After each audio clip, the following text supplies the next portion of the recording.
And now to Hurricane Ian. Pure devastation across Florida tonight from that hurricane. In Fort Myers Beach, which is a popular spring break destination, buildings were flattened and debris thrown all over the beach. The images are just devastating. President Biden approved federal disaster relief for the state today. Many neighborhoods still look like this tonight, submerged underwater from that storm surge that reached 12 feet. Ian, which is back to hurricane strength tonight, is also causing flooding on the East Coast, as well as in places like St. Augustine. At least 15 people are confirmed dead, but that number is expected to rise. And Florida officials say search teams have rescued at least 500 people. Sanibel Island, west of Fort Myers, it was among the hardest hit. The Sanibel Causeway, which is the only way in and out of the barrier island, collapsed in areas. You were just looking at that. And this is a time lapse from Sanibel Island showing how fast water levels rose in just 30 minutes. ABC's Gloria Pazmino is in Fort Myers with a look at the destruction. There's really no words that I can say to tell you what I've seen.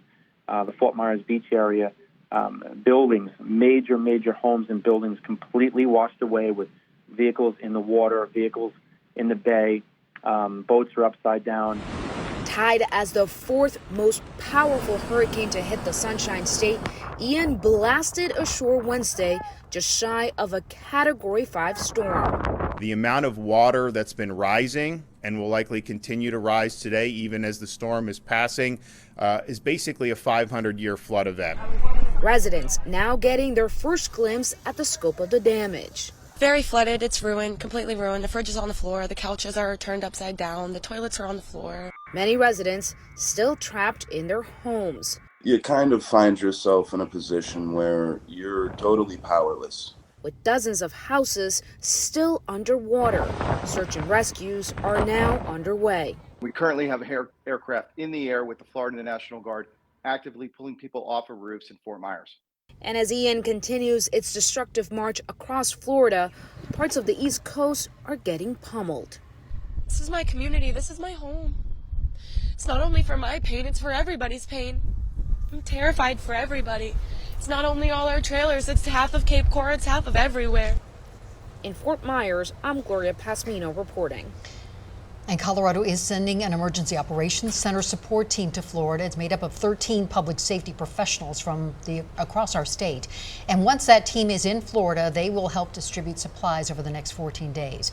Xcel utility crews from Colorado are also on their way to help restore power. And Colorado Red Cross volunteers have been in Florida since Sunday. Now you can donate to the Red Cross if you'd like to help people impacted by Hurricane Ian. The Red Cross, as you know, will provide shelter, food, and other supplies. And you can learn more by visiting redcross.org. Ian right now is over the Atlantic and is expected to turn and make landfall again in South Carolina tomorrow. Now, people in Georgia and the Carolinas are preparing for the storm. Storm watches and warnings have been issued, and states of emergencies are in effect as far north as Virginia. Remnants of Ian are expected to hit the North Carolina-Virginia border by the weekend and will head out to sea around Tuesday. And Chief Meteorologist Mike Nelson joins us now with more on this track.